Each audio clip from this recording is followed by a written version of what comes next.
C'est pour la première fois.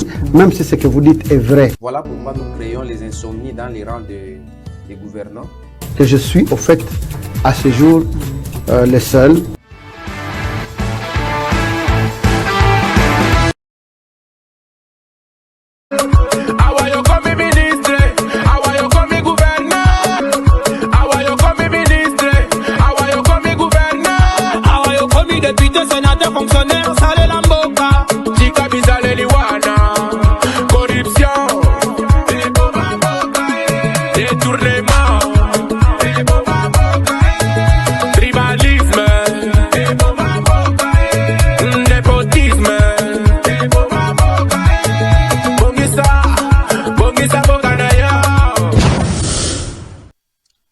Voilà, mesdames et messieurs, c'est un grand plaisir pour nous de vous savoir, nombreux devant vos postes téléviseurs, pour suivre ce magazine Tempête Politique sur les antennes de la radio-télé Boula Matadi, un premier numéro que nous produisons pour ce mois de mars, mois dédié justement aux droits de la femme. Et pour ce faire, mesdames et messieurs, ce numéro, nous recevons exclusivement pour vous une dame pour la première qui vient participer dans cette émission Tempête Politique, comme nous le disons toujours, liberté, égalité et impartialité. Oui, c'est justement dans ce bas de ces principes d'égalité, oui, d'égalité, parce qu'il faudrait donner la parole à tout le monde et à tout genre.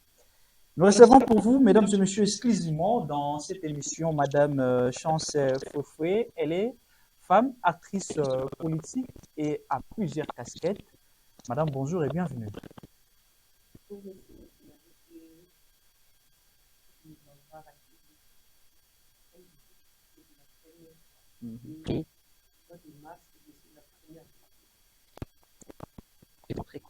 Bonjour. Alors, vous êtes honorée aujourd'hui. On vous reçoit Madame Chance Fofoué. Vous êtes femme, actrice politique, mais je pense bien vous avez plusieurs casquettes. Nous aimerions en toute modestie que vous puissiez d'abord vous présenter vous-même. Mesdames et messieurs, c'est le mois de mars, mois dédié aux droits de la femme. Il serait pour nous inacceptable et injuste de terminer ce mois sans toutefois recevoir une dame dans cette émission. Et voilà pourquoi aujourd'hui nous avons Madame Chance Fofoué. Moi, je suis limité à vous présenter en tant que femme, actrice politique, mais je suis persuadé que vous avez plusieurs casquettes dont nous vous laissons la latitude de vous présenter. Merci beaucoup. Alors, je me présente, je m'appelle Chancel Fofoué Danvou. Je suis femme politique, précisément à Songololo, et je suis l'initiatrice de la fondation Dr Fofoué Danvou, FODFIDE en sigle. Et je suis également médecin de formation. Donc, sans aller trop loin, je préfère me limiter par là. Voilà. Vous êtes femme, actrice politique, vous êtes également médecin, initiatrice d'une fondation. Justement, nous sommes persuadés que cette fondation vient en aide plus particulièrement aux femmes. Oui, oui. Hein, et vous œuvrez plus dans le territoire de Songololo, oui, où vous êtes femme politique et vous faites de la politique active. Oui. Madame Chance Fofoué, ça a été facile pour vous de pouvoir embrasser la politique, et surtout dans un pays particulier comme la RDC. Est-ce que ça a été facile? Je peux dire oui, je peux dire non. Le début a été toujours difficile. Quand on débute quelque chose, c'est toujours difficile. Mais de plus en plus, on est là focalisé, on est déterminé, et puis on sent que apparemment ça passe bien. Donc de plus en plus, on est là, de plus en plus on travaille. On voit que les sphères commencent à s'ouvrir. Donc, ça n'a pas été facile, mais aujourd'hui, je peux dire ça peut aller, soit ça va un peu, mais pas du tout difficile. Ça va un peu, mais pas du tout difficile.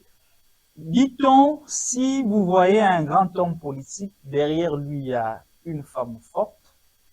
Et nous pouvons inverser pour dire, si vous voyez une grande dame, actrice politique, est-ce que derrière elle, il y a un grand homme fort, pas en termes de mari, mais en termes de parrain politique? Bon, parrain politique, je peux dire oui, entre guillemets, mais nous ne sommes pas là pour le dire ouvertement, soit le montrer là où Vous il est. confirmez quand Oui, même, j'ai vous avez confirmé. eu la bénédiction d'un parrain politique. Oui, pourquoi pas? Pour vrai, c'est tout qu'on est, bon, je peux dire, nous les femmes, des fois, on se sous-estime nous-mêmes. Mais quand tu n'as pas quelqu'un qui te pousse, qui t'encourage, tu peux te décourager. Donc, j'ai vraiment un mentor, je peux dire, qui m'encourage. Donc, même aujourd'hui, là, il me dit, Chance, fais ça ici, tu vas faire ça. Donc, Un encadreur. un encadreur, je peux dire. Donc, Alors, madame, durant tout votre parcours en tant que femme politique, vous avez eu de mérite. Et la dernière en date, c'est la mérite que vous avez eu en tant que femme nominée femme émergente dans le cadre du trophée Kakamega 2025, 7e édition. Vous avez été nominée femme émergente trophée Kakamega 2025 pour la cérémonie.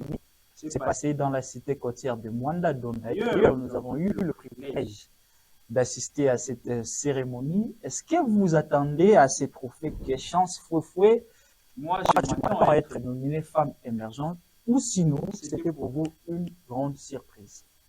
bon, je n'étais pas du tout capable soit d'attendre qu'un jour je peux avoir le trophée de Jacques Kangalepouta. Et subitement, j'ai été contactée par Madame Foura que j'ai saluée en passant et la coordination. Merci vraiment. Je suis à Songolo, bien sûr, mais des choses que nous faisons, peut-être que ça passe de partout dans les médias. Déjà, comme je suis ici, les médias font déjà notre publicité. Nous avons commencé à œuvrer depuis 2019 et mon premier trophée, je l'ai obtenu en 2022, le trophée Congo. Et quand nous postons des choses, quand nous publions, il y a des gens aussi qui viennent aussi sur terrain, investir aussi. Est-ce qu'effectivement, elle est là sur terrain, soit elle est dans les réseaux sociaux? Parce qu'il y a d'autres gens, ils sont là dans des réseaux, mais sur terrain, ils ne sont pas là. Mais nous sommes aussi sur les réseaux et nous sommes aussi sur terrain. Maman Foura, peut-être qu'elle a investigué à Songolo, est-ce que Maman Chance, effectivement, elle existe? Elle est bien une femme battante, tout ça.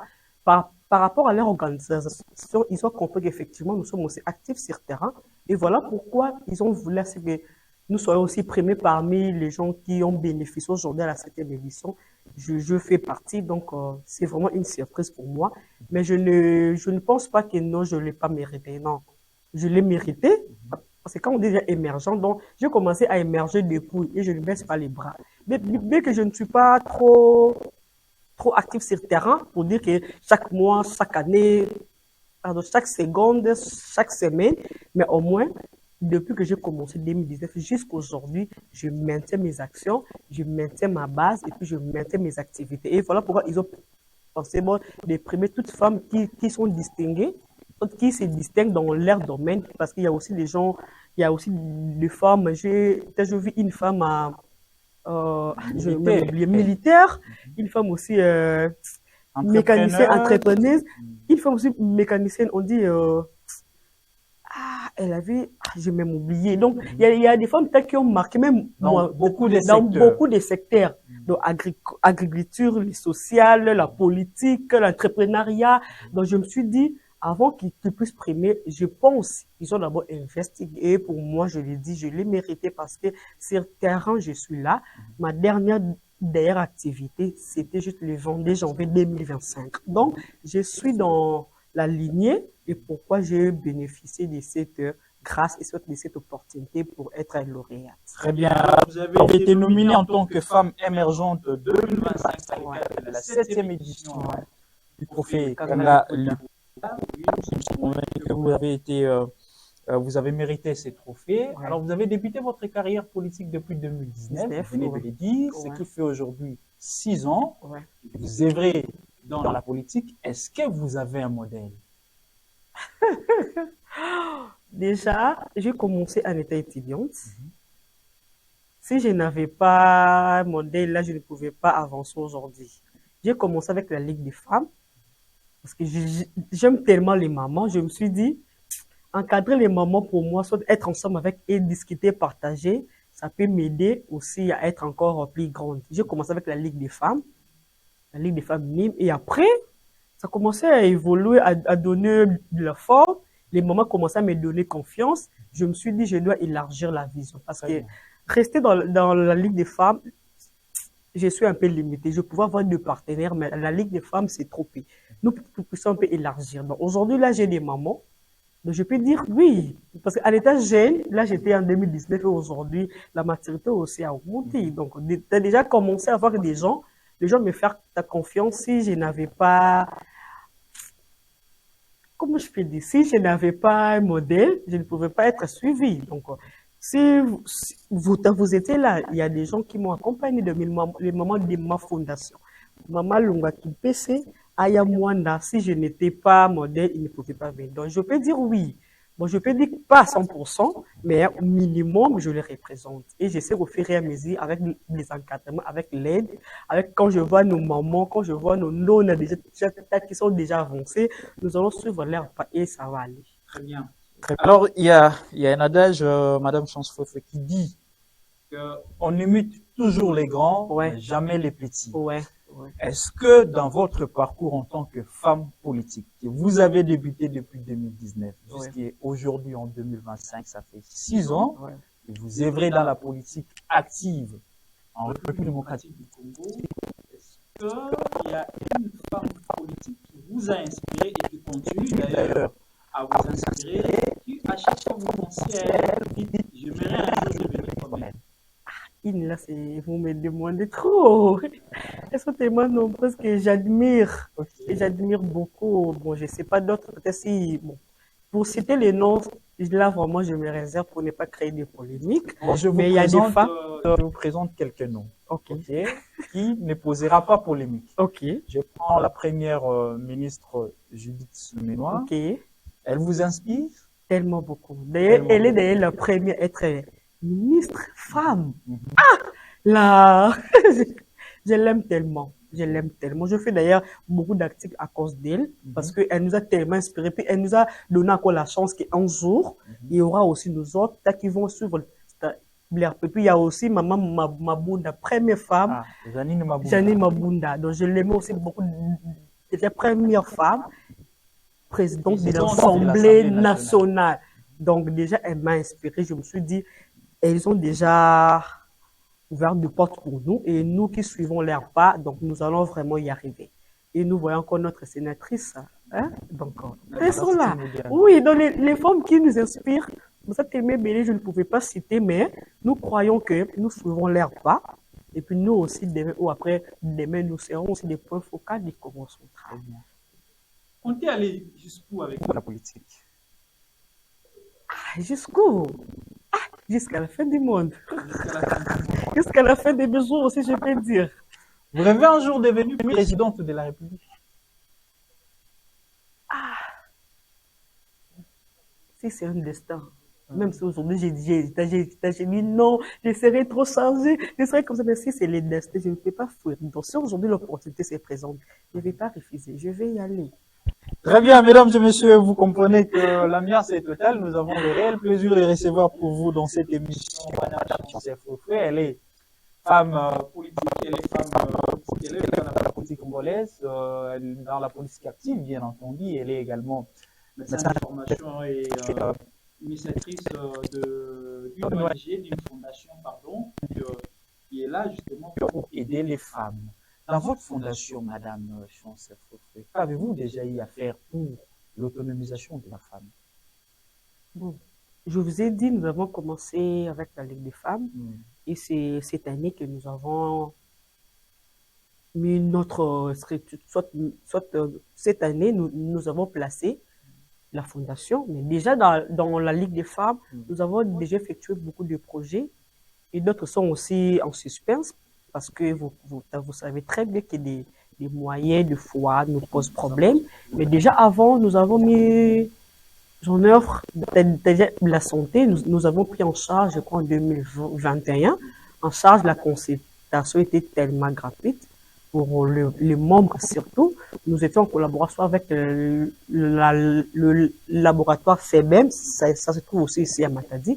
Ils ont venu à Kimpesi, pardon, pour consulter les moments gratuitement. Et puis, il y a aussi des formations d'esthétique que nous avons lancées avec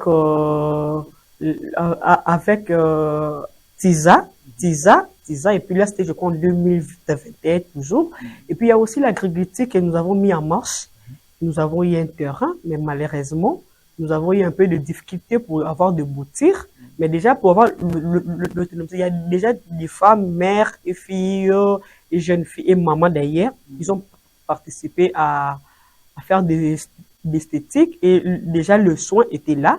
Et l'agriculture, nous avons commencé, mais on n'a pas encore vraiment chez avec la fondation, nous avons encore d'autres projets à mettre en place, toujours pour l'autonomisation de mamans, des formations à couper couture et les renforcer des capacités par rapport à l'entrepreneuriat. Nous avons déjà eu de pourparlers, mais pour l'instant, ce n'est pas encore mis en œuvre. Mais il y a déjà des choses qui sont passées, mais ça nous a vraiment aidé pour renforcer un peu l'autonomisation des femmes sur notre cité de QPC.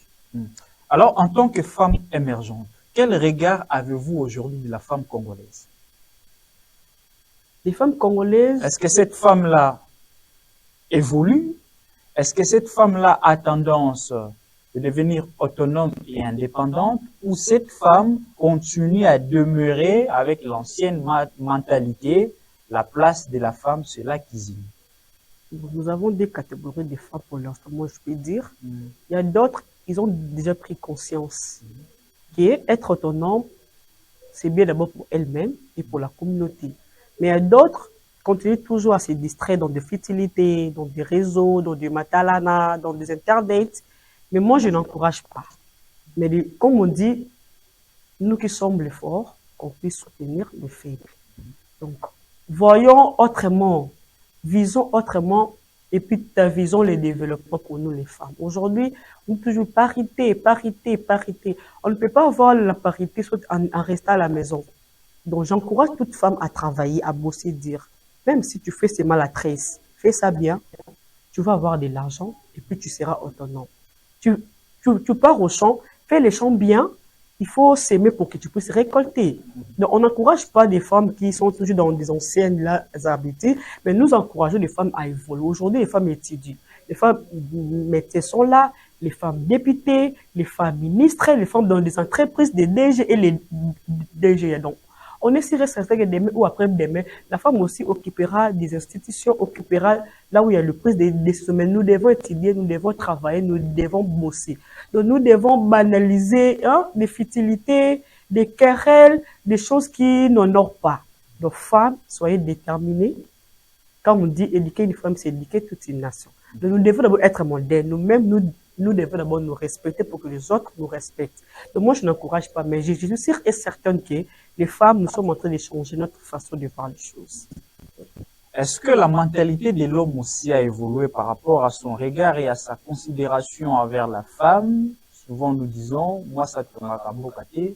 Est-ce que cette narrative a changé? Comme je l'ai dit, il y a deux façons. Je peux dire oui, mais je peux dire aussi non.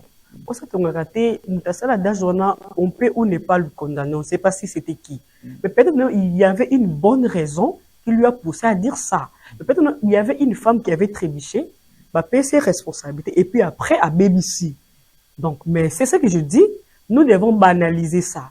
Si avant, on peut avoir confiance, aujourd'hui, là, nous-mêmes, nous paie sa confiance. Le temps que non, si on donne une femme une responsabilité, elle devient orgueilleuse, elle devient arrogante. Non, nous devons banaliser ça. Donc, des anciennes appellations, ou bien des anciens comportements, on doit laisser ça pour qu'aujourd'hui, quand une femme est capable de diriger, tout le monde te respecte. Donc, tu dois te respecter toute seule et non les gens. Donc, bon, je peux dire ça a changé, ça a amélioré parce qu'il y a des femmes, quand on voit Maman Judith, elle est une femme très respectueuse. Donc, je ne pense pas, on peut dire, moi, c'est à ton gratté, à ton tour, parce que il y a des choses qui évoluent, mais qui évoluent d'emblée comme ça, 100%. Mais déjà, nous voyons déjà l'évolution. Elle marche bien. Déjà, comme ma présidente n'est pas chef de l'État, nous aussi, elle a notre soutien. Donc, nous devons travailler en synergie, les femmes et les hommes. Et vous aussi, vous traumatisez bisoté. Vous en côté la biso pour nous aider. Quand vous voyez une femme, c'est le mot mettez calmement. Vous aussi les hommes des femmes de diriger dans tous les dans la sens ébélé. Mais pour la mentalité, vous voyez aussi la femme comme un compagnon, soit un comment je peux dire? Donc, là où elle est, elle peut aussi évoluer. Puis moi aussi, je peux en bénéficier. Donc, quand une femme a ça, le mot, il faut l'encourager.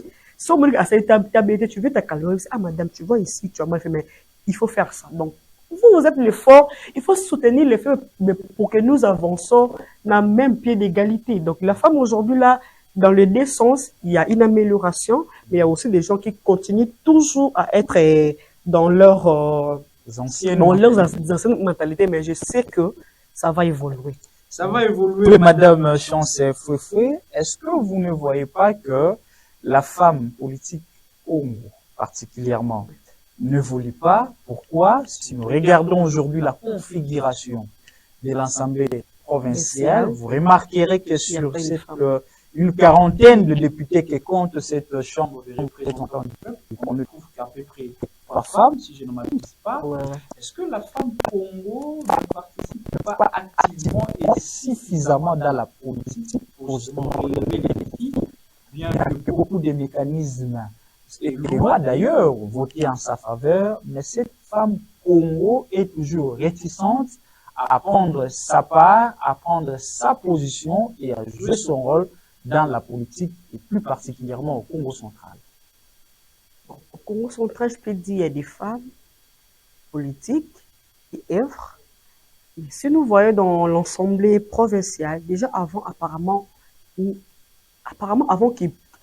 avant les élections, il n'y avait pas assez de femmes, si je ne m'abuse pas.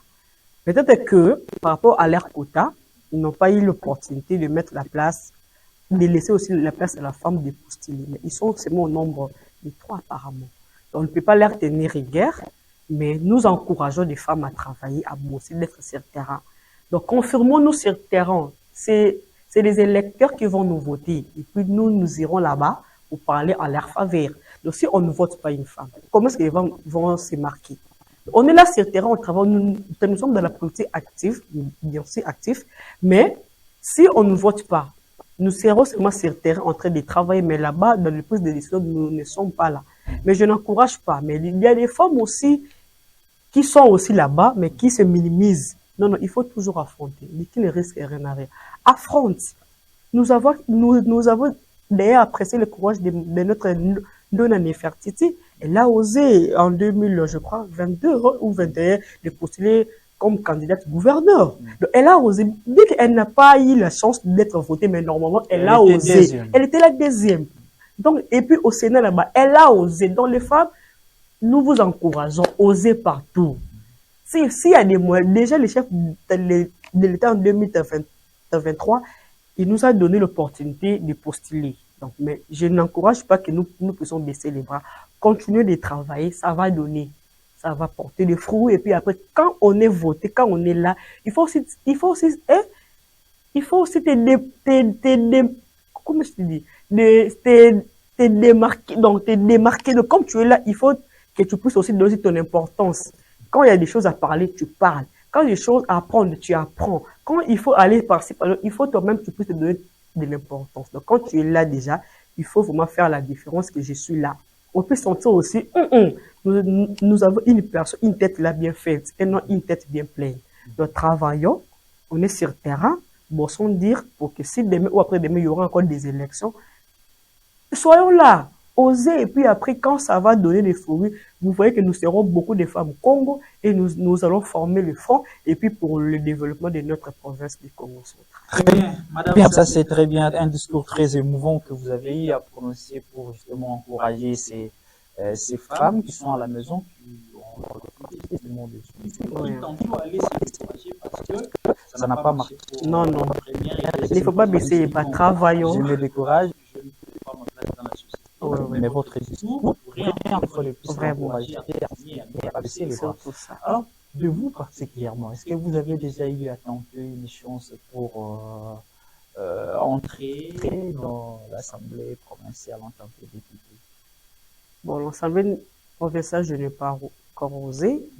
En 2023, j'ai voulu oser être candidate moi-même municipale, mais malheureusement, là où chez nous, à Soroyo, ça n'a pas été parce que c'est le territorial. Ils ont seulement accepté dans des villes. Mais j'ai été candidate et suppléante au niveau national, mais malheureusement, ça n'a pas été. Donc voilà pourquoi je me dis, je ne vais pas baisser les bras. Nous continuons la lutte. Peut-être demain ou après-demain, ça donnera du fruit. Parce que déjà, être sur le terrain activement, les gens nous font confiance. Et soit que les gens nous font confiance. Pourquoi de l'herbe découragée? Parce qu'il y a des gens peut-être tout près pour nous. Et Seigneur Jésus, bénis ma malchance. Seigneur Jésus, bénis cette dame. Alors, si maintenant moi, je me limite à dire, ah, non, c'est tout.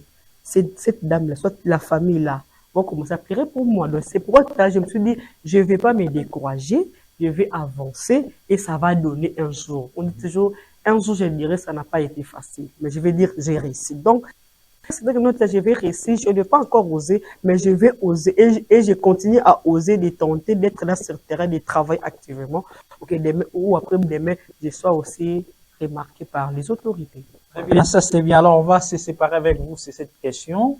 Vous le savez très bien, la République démocratique du Congo est agressée innocemment par ses voisins du Rwanda à travers ses supplétifs de l'AFCM 23 et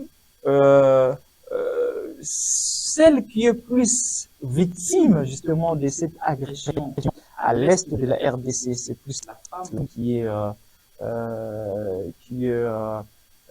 vulnérable, la femme qui est vulnérable. Et vous, en tant que femme, quel message pouvez-vous lancer à cette femme à l'est de la République qui est vulnérable, tantôt victime des violences sexuelles, tantôt victime des atrocités, torture et consorts? C'est une situation qui touche, c'est vrai, généralement tout le monde, que ce soit les hommes et les femmes, mais vous, plus particulièrement en tant que femme, comment vous vous sentez face à une telle situation? En étant femme, je ne pouvais pas accepter de telles atrocités, de telles injustices à faveur des femmes. Je suis vraiment touchée. Je suis vraiment touchée, mais on peut dire quoi? Nous les encourageons d'être fortes et nous savons qu'avec l'aide du Seigneur, tout ira mieux. Parce que ils ont déjà vécu beaucoup de choses, donc je ne sais pas trop, est-ce qu'ils vont encore attendre quoi? Mais il ne faut pas vous décourager, les mamans de l'Est. Nous sommes des cœurs avec vous. Nous compatissons ensemble avec vous. Et nous croyons que demain ou après-demain, la paix va régner. Et puis vous allez retrouver la paix durable. Donc, il y a des gens, il y a des femmes qui sont déjà mortes, paix à leurs âmes. Vous qui êtes encore en bonne santé, et toujours la foi que ça va aller. Donc, nous compatissons vraiment de loin ou de près avec vous. Les atrocités, là, ça ne faut pas du bien. Nous voyons la maman mère et l'enfant reste, les femmes enceintes, entre les coups. Donc, ils sont vraiment traumatisés, marginalisés, d'ailleurs, je peux dire. Mais nous ne sommes pas d'accord. Et nous savons que les dieux et les dieux de juste, il va prendre la cause des gens de l'Est. Pour les gens de l'Est, nos mamans, nous sommes des cœurs avec vous, vraiment. Soyez fortes. Et Dieu va faire grâce. Alors, c'est ce point que nous disons. Merci d'avoir répondu à notre invitation et à la prochaine. Merci beaucoup.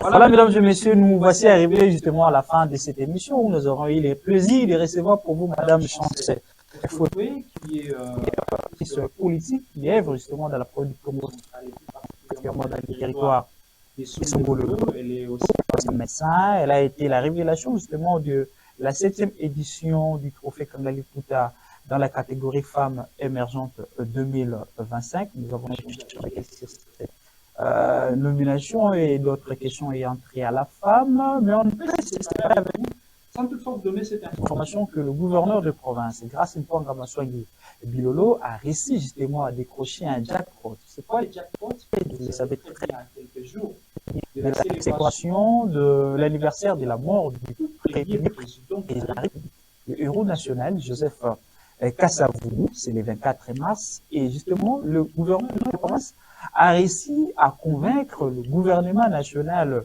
pour réhabiliter les mausolées du tout premier chef de l'État congolais, qui se situe à Tchéla, dans le territoire du Bas-Fleuve.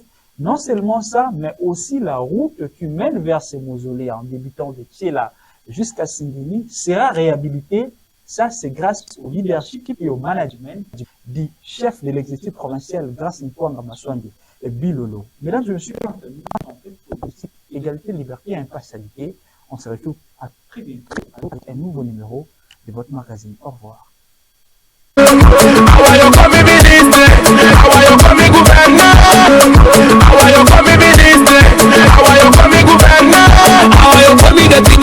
Fonctionnaire, sale la boca, chica, mi sale liwana.